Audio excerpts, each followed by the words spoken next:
Hi there. Good evening, everybody. Welcome to the Graduate School of Architecture Practice Lecture Series. This evening, we have the pleasure of hosting Isabelle Jolicoeur, who's joining us from Port-au-Prince in Haiti. Welcome, Isabelle. I'll be passing over to you shortly, but happy to have you with us this evening. As many of you will know, the practice series aims to show the work of a range of practitioners, not perhaps in the traditional way where they show the wares or the products of their practice, but more an opportunity for them to talk about how they practice, how they came to practice, and the form that their practice takes.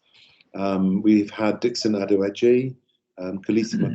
This evening we have Aetypik, the practice that is directed by Isabelle Jolicoeur and her partner Christine Larac. And next week we'll be having South African practice, Johannesburg practice, Tanzim and Althea's practice, Lemon Pebble. The following week, Kate Otten, and then the week after that, practice from Jamaica, Vidal Dowding's practice, Atelier Vidal. So we are looking forward to you joining us for those events. But now back to this evening. I met Isabelle, I think about 5 or 6 years ago.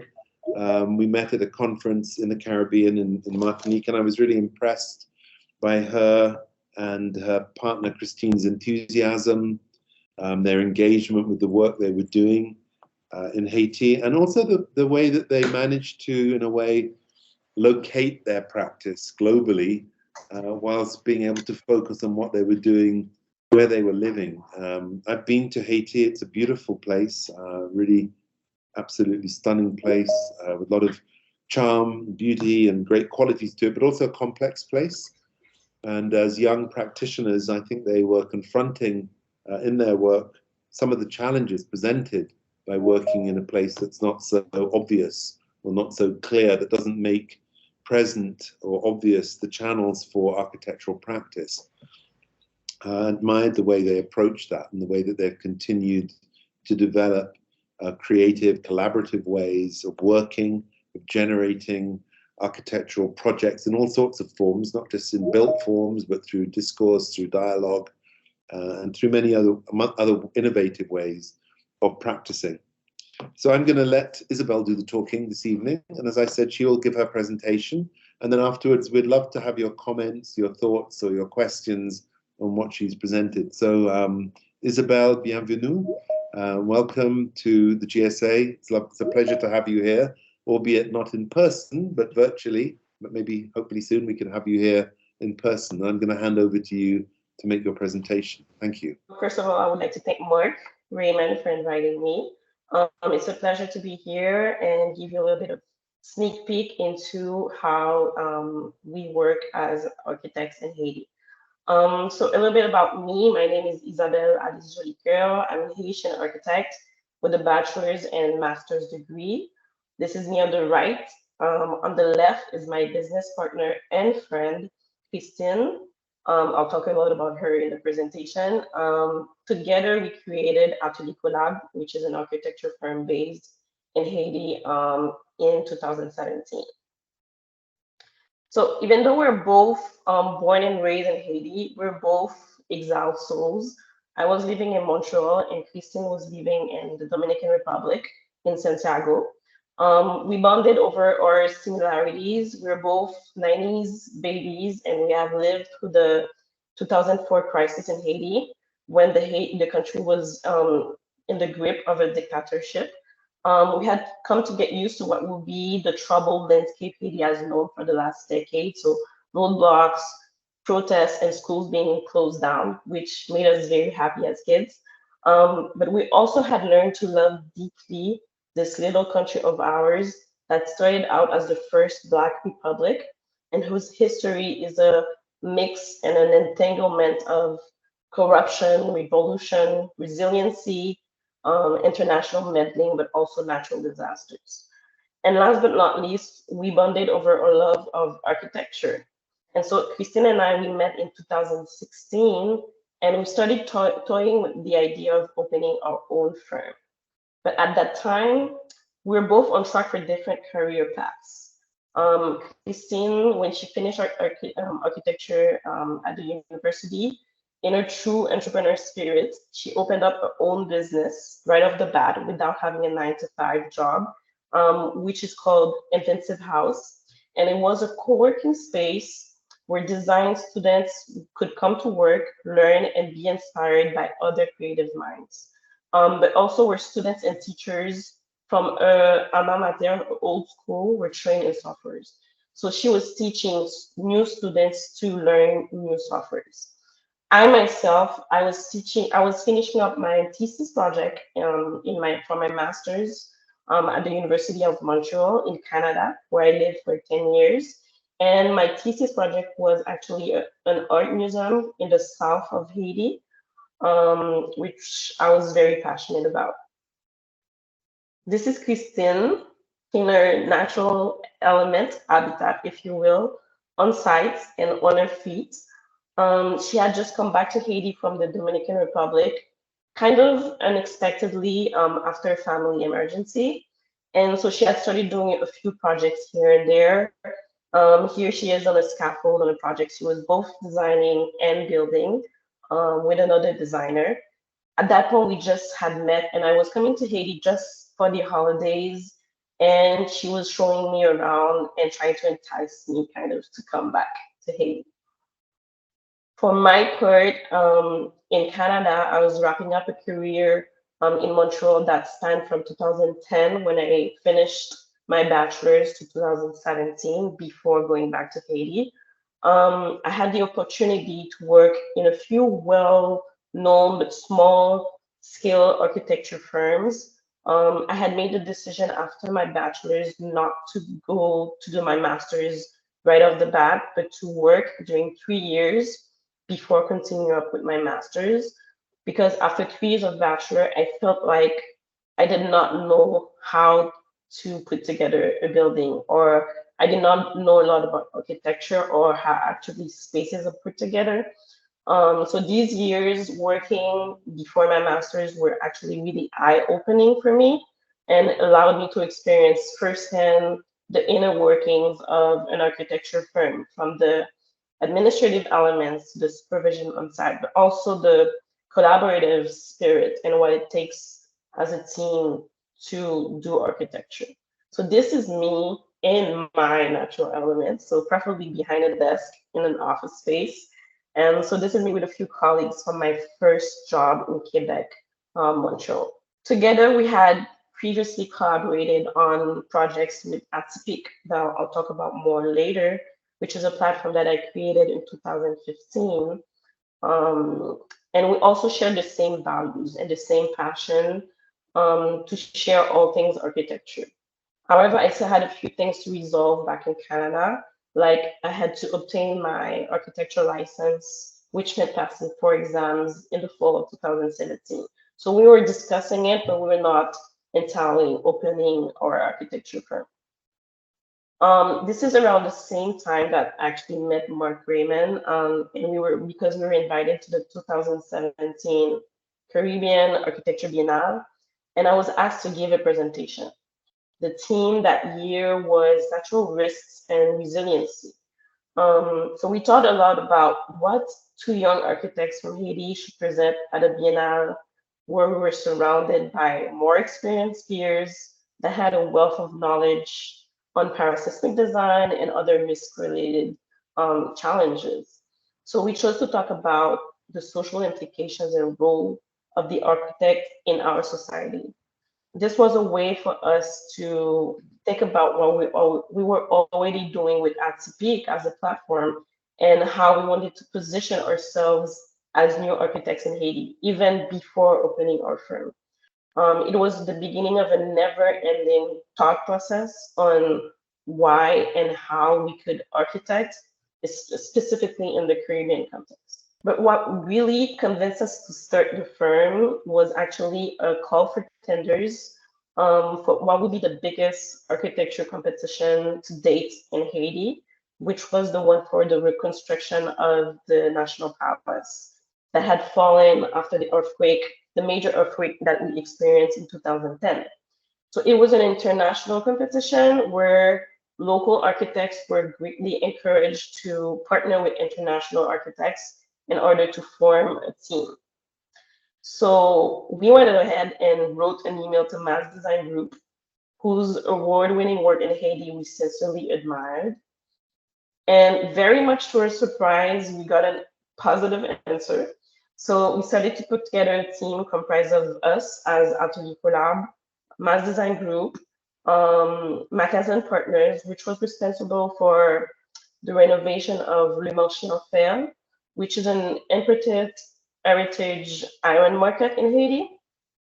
We also partnered up with paraseismic expert and now dean at Rice University, Dr. Desroches, and a well-established and respected Haitian engineering firm that's called Construction Etudes SA. So while still in Canada, but Christine was in Haiti, I was studying for my exam to pass, to get my license in Quebec, Canada. I was preparing the speech that we had to do for the Biennale, but also putting together our application to apply to this enormous competition. On her part, Christine was doing the monumental task of legally opening a business in less than 2 weeks in Haiti, which is crazy, in order to respect the deadline that we had for that competition.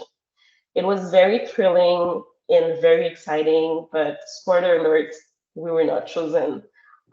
Even though this felt like a huge loss, it was just the beginning of an exciting adventure. So our first office was a basement storage in Christine's parents' building that we rented for a very cheap price. This is the part of the self-made story where people tell you they did everything by themselves, right? And I have to be absolutely transparent and tell you that was not the case with us. I think part of this process of looking back and to share how far we've come with other peers and future architects and students is to be aware of the privilege we had through this process and the privilege we have in general, right? So we have the privilege of well-off, generous parents, the privilege of access to resources that a lot of people don't have in Haiti. And the most important thing in Haiti, but really anywhere else, right, it's contacts. And so we started to work tirelessly and passionately on our project in our 10 square meters office. At the time, Christine was trying to convince me to leave my beloved AutoCAD that you can see on the left for the BIM world that she was already using, the 3D and 2D world at the same time that you can see on the right. And I was simply not having it. But it has always been Christine's passion to leverage technology to create in general and create spaces specifically. She mainly used her experience from her first business in the Dominican Republic, which was Inventive House, to find solutions for us to deliver projects more efficiently, but also to be able to communicate better our projects to clients that oftentimes never had read a plan. So in 3Ds and with animation, we felt like it was way easier for clients to understand the projects. Eventually, by 2020, I gave in and we became a 100% BIM-led architecture firm. This also speaks to the importance of choosing wisely who you partner with. Christine has always been more tech savvy than I am. In addition to being more innovative, she's also the people person in our duet. She's very much more charming and sympathetic, which is very important when speaking with clients, networking, and making new contacts. I am the more pragmatic partner who puts together protocols, lists, and is very disciplined on processes, but also the legal aspect of the practice, which is very important too for putting together contracts, deciding rates, and protecting our practice. So our strengths and weaknesses really complement themselves, and together we are more apt to tackle the challenges ahead of us. So projects started to come in, and we started to start to see the fruits from our labor. We graduated from our first basement office to our second basement office, which was the adjacent space in that same building. But now we had more money to decorate and organize it as we see fit. It was to be the representation of us as an architecture firm. It was small but mighty, minimalist but intentional, a blank canvas where ideas could emerge freely, where we could bring in clients proudly, and bring our dogs for the day too, but also enjoy a good game of ping pong on the conference table. It was also the time for us to establish what office culture we would have. So, for example, Christine loves to nap in the middle of the day, and I was very against it until I got pregnant. But the thing that we both agreed on is that we always wanted to have fun while working. Work was never to be a burden. So this is us at the start of our practice. On the side, on the left, on the site of an ephemeral project that we designed and then we built in less than 12 days for a client in 2018. On the right, it's me on another site of the project that we designed. So this is us at the beginning of our practice, simply kind of duplicating the kind of space making practice that we've seen other generations before us do. And so in all of our projects, we're acting as both the designers and the builders, which is very common in Haiti, because of the precariousness of the field and the lack of legitimacy of the profession. In Haiti, it's not uncommon to have one person acting as the engineer, the architect, the builder, the technician, all at the same time. So we shared our time between the office, and the field.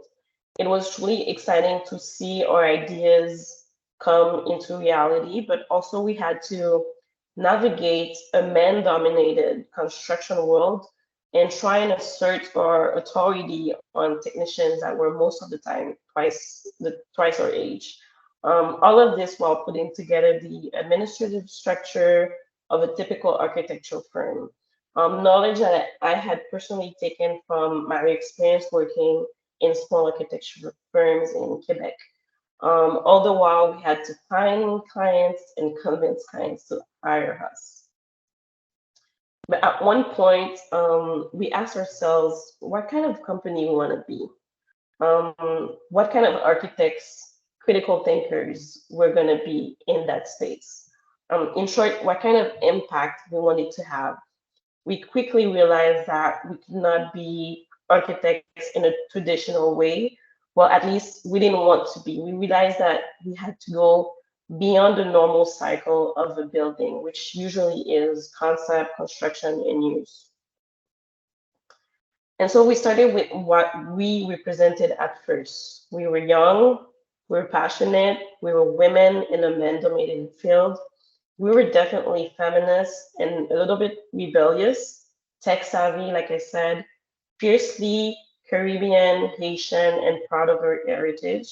But also, we wanted to be engaged and have an impact on people and the environment around us. But we also had to come to terms with the field we chose to evolve in and its precariousness, which led most architects to build.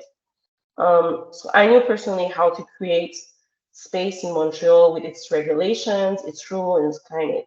Christine had her own experience in Santiago, which its own set of specificity. But we were stopping and asking ourselves, what would it mean for us to practice architecture and space making in general in Haiti in our own terms? So first off, after I think a little bit of over a year, we decided not to build anymore. The reality of us as architects building their own projects, we felt personally that it did not allow for time for us to think about the users, about the why, and about the impact of space in community. Building while being architects made us focus on quickness and profit instead of impact and inclusiveness. And frankly, we were always putting out fires every day with technicians and errors and things to buy and going to the stores and everything. It was very overwhelming. But it was not easy to prove that we could survive as spatial practitioners only from our critical thinking, being able to convince clients of the added value of architecture as a thought process, taking time and money before even laying one block or one brick. It was a challenge in itself, more so when living in a third world country, rocked with political and social instability, where architecture is mostly considered as a luxury. We also realized that other than designing, we had to use our platforms to advocate for things that matter to us in order to become a vehicle for change. This meant for us to participate in debates on the radio, participate on panels, which we started to do actively and happily. This also means producing research, content, publishing, and taking space in foreigner-dominated decision-making and academic spaces. This meant just taking up space. This meant taking or grabbing a seat at a table where you're often not invited, even though you're the main subject of the conversation. And this meant being loud. As a firm, we put a lot of emphasis on communicating what it is that we do through our social platforms. We found that explaining what we do well and explaining the added value of architecture to clients and future prospects was actually 50% of the job, especially in a country where architects are oftentimes dismissed and put aside, and frankly, their role remains a mystery for most. And personally, oftentimes I take it to my personal platform, not the platforms of Atelier Co-Lab or Aetypik, to talk about architecture. And more times than I want to admit, and if you follow me, you know this, I go on long rants about the state of our education system or other things that can be frustrating navigating, and things that baffle me, that revolt me most of the time, and that I feel that easily solvable, hence my frustration. But also these rants allow me to use my voice in a productive way, but also exercise what I call my activist muscle, which is a muscle that a lot of people that come from in the developed countries or first world countries take for granted, but it's a muscle that has been minimized, undermined since the dictatorship era in our country. So I make sure I make a point of using that muscle as regularly as possible. Christine has also been known to use her voice. She went viral back in 2019 in Haiti after a series of events that led the capital to be on lockdown for weeks, and that involved a lot of violence in the streets. So at that time, she had posted a video that advocated for a new era of change and invited people, and especially young people, to act. Since then, she has been part of an organization looking to put together on the same table all members of society in order to take the future of Haiti. And this has been in a lot of our discussions as business partners, but also as friends that truly love our country. What can we do as architects, as citizens? Can an architect really have an impact? Can an architect really change a country? Is it too far-fetched to think we can have that impact? So the use of our voice led us to very interesting conversation with people we would not have interacted with.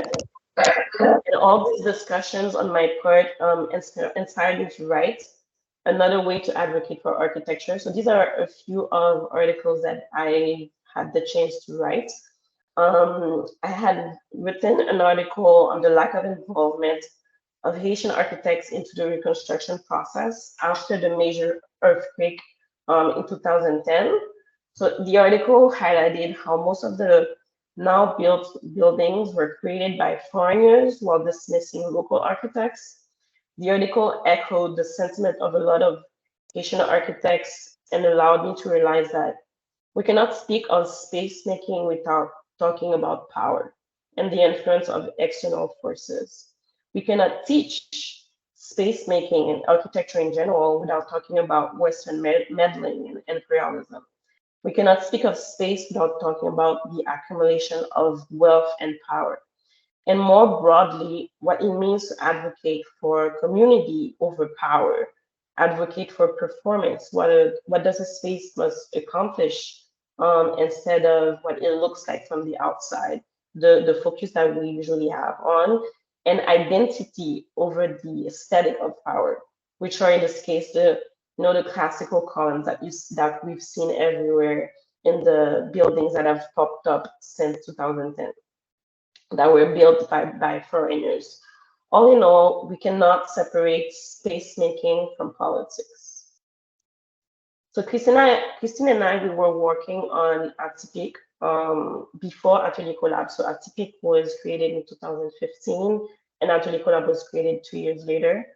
Aetypik, the idea of Aetypik started when I was researching local projects while doing my thesis for my master's. I couldn't find any place where projects from Haitian architects or simply projects made in Haiti were presented. So it started as a virtual library of projects made in Haiti, but also a platform to share all things related to architecture.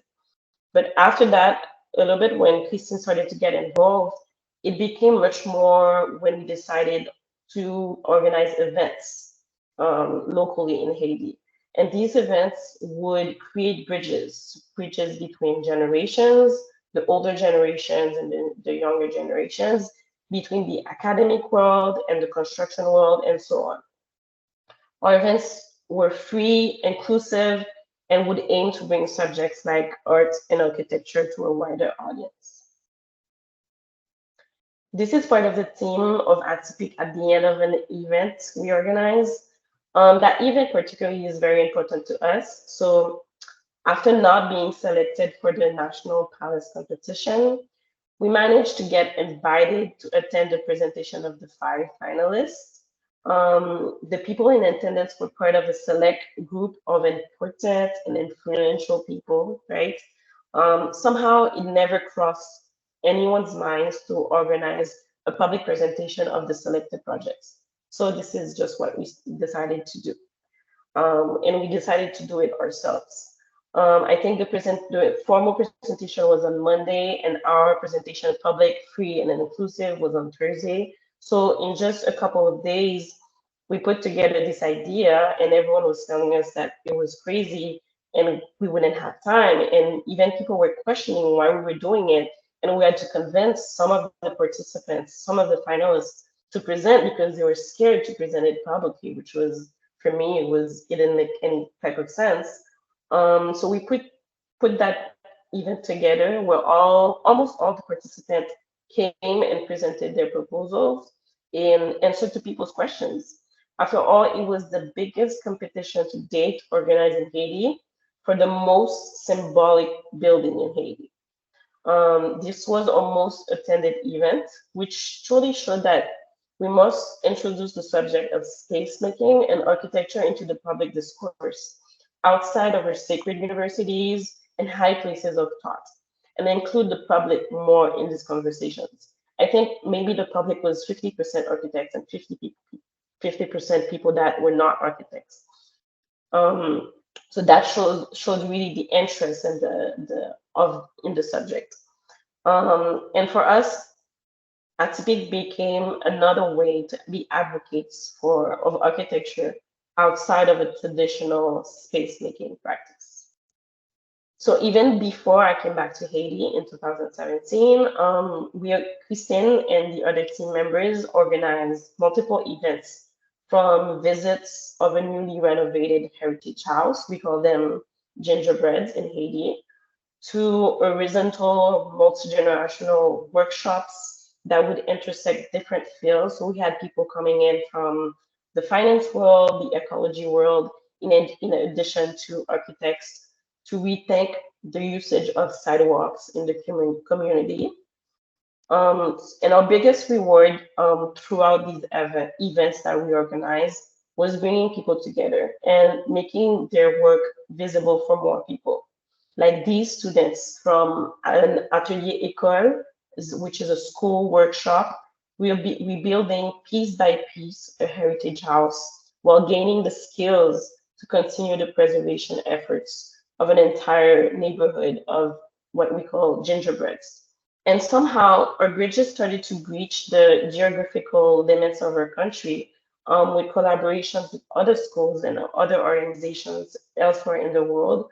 But the most notable that I'd like to mention is the AA School, which created a bamboo workshop in Haiti, focusing on bamboo use in construction and architecture. And that workshop was led by John Miller, which is also an architect and became a friend too. And most importantly, we cherished and engaged with bridges we were able to create within our own community by taking part in an association of young architects and engineers called Coup de Crayon. You can see a few of their members here at an event. And so after a few years of practicing architecture in Haiti, we realized that we had to leave a footprint more considerable than a building or spaces that we were making. And so in 2019, I remember Kristen and I, we sat down to establish our goals for the year, which we do every year. And we thought of ways to accomplish this. So we made this conscious decision to accomplish this, and this led me personally to teaching. I love teaching. It's a way for me to transmit my knowledge and participate in the creation of a new generation of creatives modeling a new way. So these are a few of my students from the University of Kitkeya, where I used to teach second year studio. It's kind of hard to see, but I am in the picture on the right. And this conscious decision led Christine to be part of the CNIH. The CNIH is the organization which governs professionals authorized to practice construction and architecture on the national territory since 1974. So it led her to be part of that organization, to be part of the effort to legitimize the profession of architecture. CNIH is the one and only entity bringing together professionals who have the legal authorization to practice in the various branches of engineering and architecture in Haiti. She would go on to be Secretary General for, I think, 2 terms or 3 terms, if I'm not mistaken, implement a brand new website for the organization, and take part in multiple initiatives like the creation of an architectural library in a university. So this conscious decision would give us an opportunity for both of us to create other contacts and discover other aspects of our field in the specific context of Haiti. Why, when we would be able to answer questions that we would not have answers to. Why architects not properly recognized in Haiti? How can we organize them? Why is there so much mistrust with architects in Haiti? Christine would come to understand a lot of the underlying dynamics at play in the architecture field from an institutional standpoint. While teaching, I would come to understand the impact of lack of resources in a student life, the skills gap existing in terms of softwares that really shocked us, the issues students encountered to adapt to the workforce and integrate the workforce, and of course the impact of insecurity and gang violence on the student experience. And as true millennials, we're always drawing inspiration from productivity gurus on YouTube, and we're researching minimalism lifestyle. And this is the world that we've been raised in because of the internet. So we had trouble understanding why everything was so slow and so archaic. And we had a lot of questions that we were asking, right? In those 2 different worlds that we're in. Like, I would ask, why is this curriculum dating from 1995? Why is there no automated way for architects to pay their license every year? Like, we asked a lot of questions, and it kind of made us into these young troublemakers, especially me, because Kristen is so charming. But it all seemed worth it when we saw the direct impact our work could have on other people's lives, and the questions that we would ask could have of students, on young new professionals starting out in the field.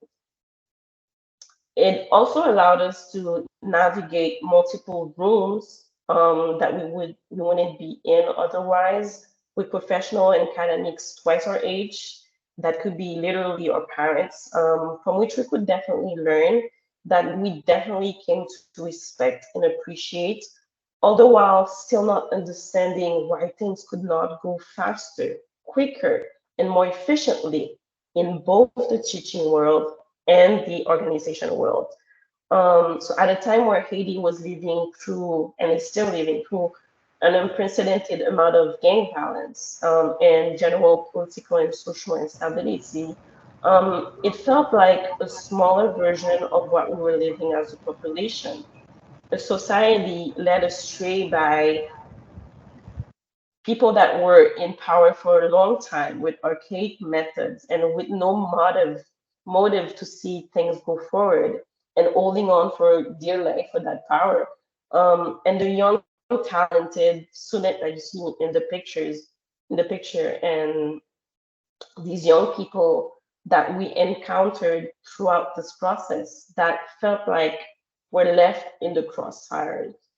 They were the true victims of this situation, of the fact of not doing better and not doing more.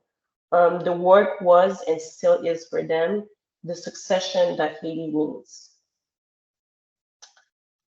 And talking about succession, in 2021, I was about to create my own succession.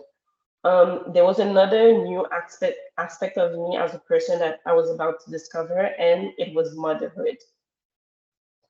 So this is me in 2021, pregnant, on site, supervising work of a constructor for a project we designed. At the time, I was feeding off Madame Architect. I don't know if everyone knows of Madame Architect. Is a platform inviting women in the architectural world to talk about their experiences. And they also have that section that's called A Day in the Life of, where these women share what they do in their lives and how they navigate between the work that they do, but also their family responsibilities. So I was feeding off of all these interviews and trying to grasp how I would be an architect and a mother at the same time. I viewed this as an event that I did not fully comprehend, and I was doing the only logical thing I do when I don't understand something I was researching. It was also because I did not have in my life a role model of how to be an entrepreneur, creative, and a mother at the same time. My mom was a stay-at-home mom, devoted to her two children, doing art at the same time, but it was not quite the same thing.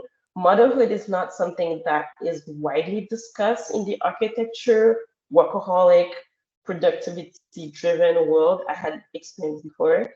I mean, I was coming off from a world in Quebec, Canada, where people were just bragging about never missing a day of work, even when they're sick. So it was hard for me to envision taking time off or lessening my workload to accommodate this mini me that I was about to create. And even though I had the privilege of being my own boss, which is a huge privilege, I felt the need to hide my pregnancy as long as possible to my clients, maybe because I was scared it would be viewed as a weakness. So I gave birth on July 24th to a sweet little adorable baby. And by week 2, I think I texted Christine. I was like, I need to come back to work. I was missing work so much, and I kept associating resting with not being productive, and I felt bad about it. But a few weeks later, in August, we received an invitation to participate in the second most exciting architecture competition of our career yet. It was a competition for the rebuilding of the Centre d'Art, which is an art center that has been at the center of the cultural scene in Haiti for decades. So this is me. Christine couldn't be there. I think she was on vacation, so I had to be there. This is me doing the site visit of said project before the competition started, exactly a month after giving birth, I think. It was extremely important to us to being invited as a young architecture firm of less than 5 years to be part of this competition, alongside our elders and other more experienced peers and people that we looked up to and that we greatly appreciated and admired. For us, it was a testament to the work we had carefully put together in order to gain a reputation of excellence. You would think that we were intimidated, but in fact, we were not. We were emboldened. It was also proof that our work did not go unnoticed, and it put in perspective the long work hours that we had done. Um, so at that time, Christine and I, we came to an arrangement where she would take care of the firm in general and all of the projects because I had just given birth, and I would handle that one competition.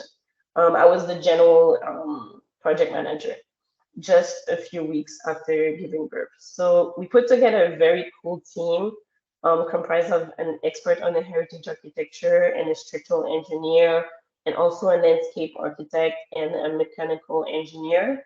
Um, so I would say 80% of the team was around our age, so it was a very young team. But there was one downside. It's that now I had a mini me asking for my time and energy 24/7. I had to accept the new reality that I was responsible for a full human being, and I had to arrange my career around her and not the other way around. So this is me starting to work and take notes during the start of the competition. And so we had to compromise. Meetings were held at my house 2 times a week with the whole team, and I would work on the plans and the concept during my daughter's naps. That would widely vary from 15 minutes to 2 hours during the day, anytime during the day.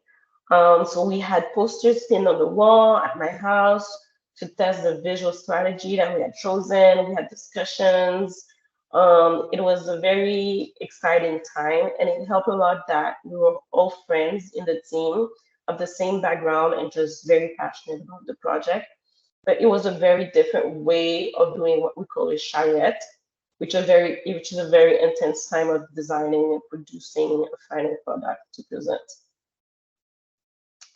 So everything had to be perfect for that project. It was our shot, right? In less than 4 weeks, we put together an amazing project that we were really proud of. Presented on 3 projects. I think there was an animation, there were gifts, there were a bunch of renders done by Christine. It was a whole presentation. Because even though we felt fulfilled by advocating, writing, and teaching, all these things that we consciously decided to do, we still wanted to practice and make nice things and spaces. Like I still want to do a detailed lighting plan, and while advocating for architecture legitimacy on the radio, we find out that those truths are not mutually exclusive. Spoiler alert, also, we did not get this project. Even though we were first place after the counting of the points, our financial offer was deemed too low to qualify, and the committee chose a second place team. But for me, this project was my first introduction to the delicate balance between work and motherhood, between rest and productivity. I realized that I could still be a loving, invested mother while being a career-driven architect entrepreneur. These two were not mutually exclusive.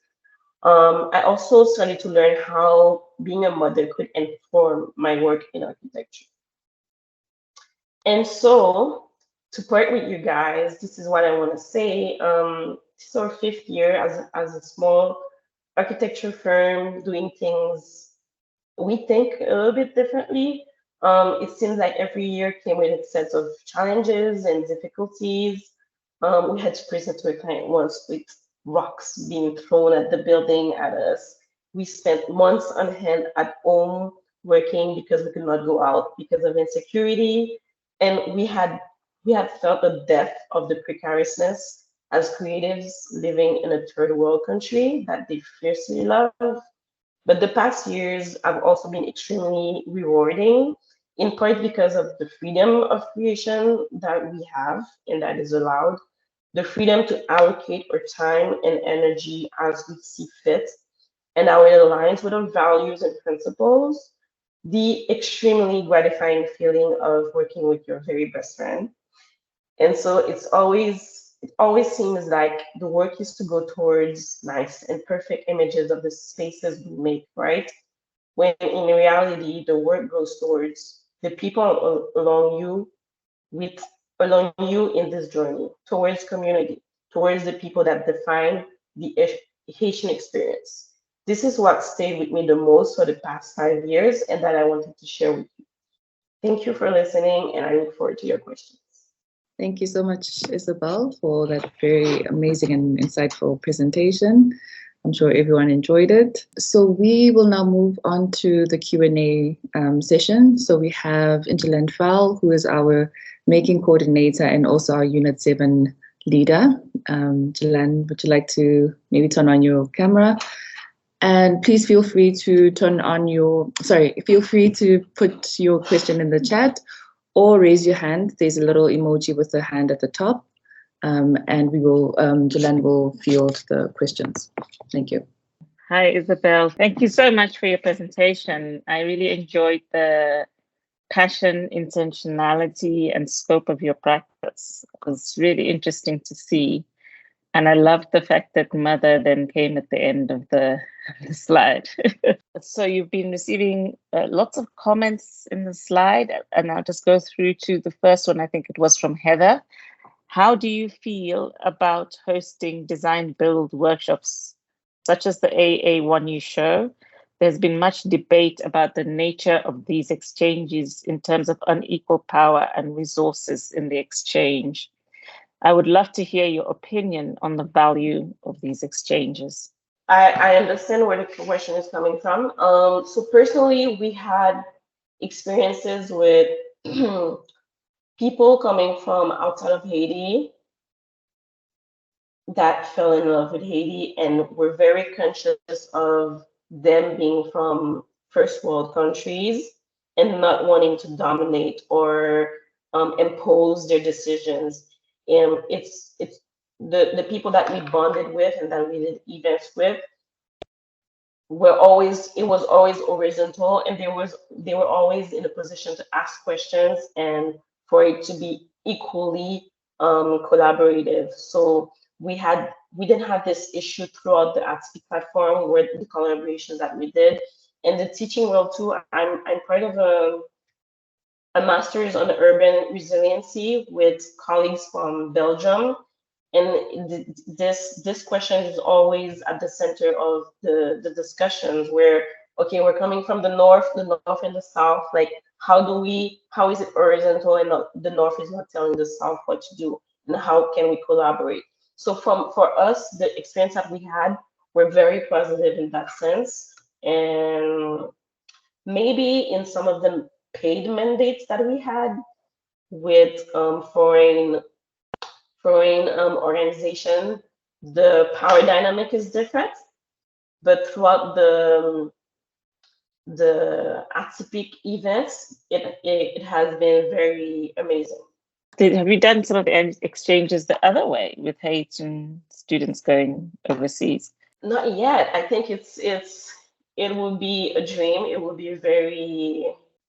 We for example, with A Visiting School, we talked about it. John Naylor really wanted for Haitian students to be able to go elsewhere, not specifically the UK, but the workshop has been to Colombia. It has been all over the place, and next stop is in, I think, Indonesia. So yes, but like what I mentioned a little bit, the lack of resources, the lack of funds, it's something that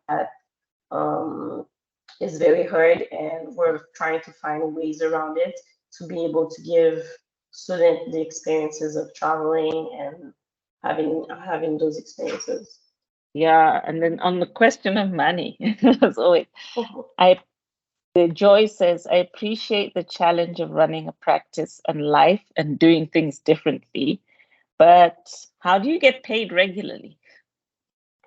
That's a great question. That's actually a great question, because that's something that Christine and I were always talking about, especially the last 2 years, because just I quickly mentioned it, but for the last 2 or 3 years, Haiti has had lockdown. So we had periods of time where we can't go outside because of insecurity and everything. So we had to come we had to be creative about ways of making money coming in. And so right now we're going towards contracts that are monthly based.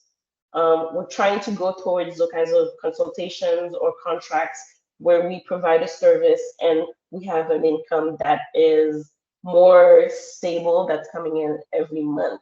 We're trying to go towards that, but it's not easy, specifically for the type of contracts for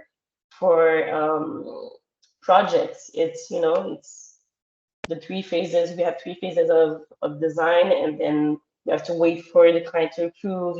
You're always waiting for a payment, but we're trying to go towards that route of having more stable income coming in and saving for the harder times.